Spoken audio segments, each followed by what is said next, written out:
Hello, gentlemen. Just last lesson of the week, lesson number 9.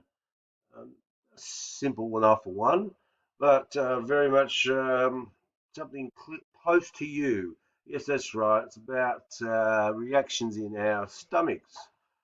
So let's go to, before we go, don't forget, mark your attendance. Lesson 3.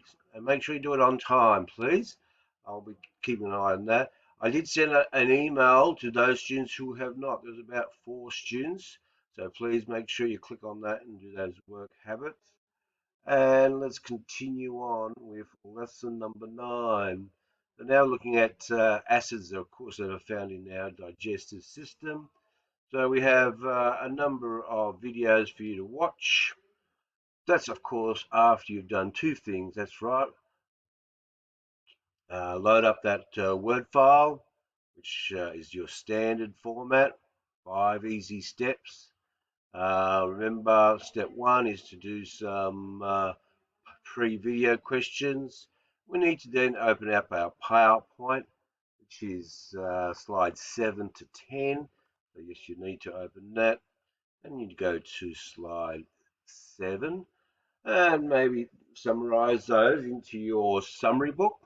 Let's just double check that. And I'll just quickly go to, there it is, slide 7, acids in the digestion. I would write all of that down, as I say, just the more important points, and maybe in much more brief sentences or even dot points. And then you continue on with the Word document, whereby you do the videos, the 3 of them, and then you've got your post and also your summary of what you have learnt this lesson. And that's the end of the week. Have a good weekend.